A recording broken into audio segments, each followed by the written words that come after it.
Yes I know. पण आता ना अक्षय, तू तुझ्या आणि कियाराच्या हॅपीनेसचा विचार कर. हो, एक मिनिट. बॉसचा फोन यार. हा सर, आता लगेच निघू?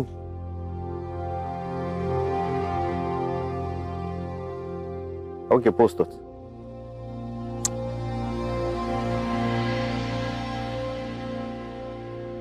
अमृता, ऍक्च्युली मी तुला घरी ड्रॉप करणार होतो, बट जावं लागेल.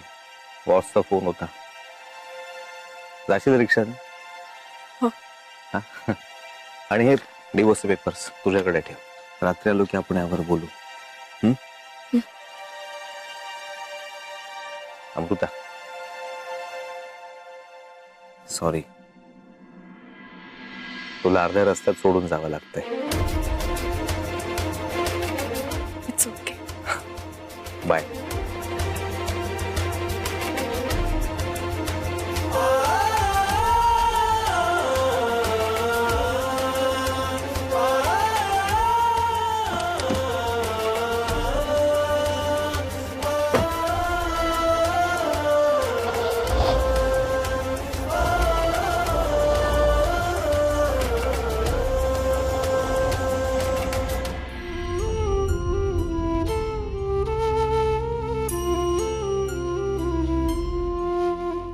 तू अर्ध्या रस्त्यात सोडून जाणार हे माहिती होतं मला अक्षय.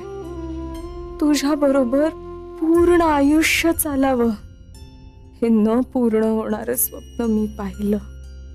मी बांधलेली माझ्या प्रेमाची रेशीम गाठ हळूहळू सुटत चालली आहे आणि मी काहीच करू शकत नाही.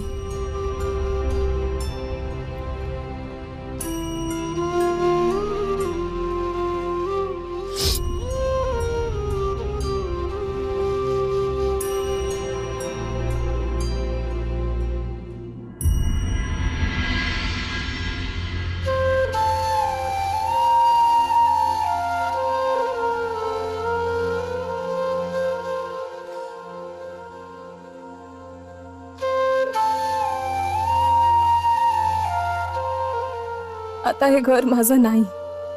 1.5 महिन्यांनी जायचं इथून. नाही अमृता, सावर स्वतःला.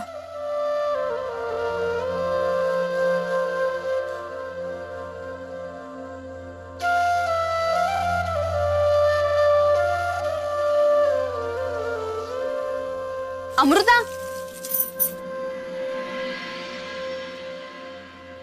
कशी झाली लंच डेट? जेजूर येऊन आल्यापासून ना भाऊजी फारच रोमॅन्टिक झालेत. आता काय बाबा अमृता ऐकत नाही. मजा आहे तुझी. हे मला सांग ना, तुम्ही जेवायला कुठे गेला होतात? काय काय मजा केली? नंतर सांगू का तुला? माई वाट बघत असते. चालेल, पण मला आठवणीने सांगा.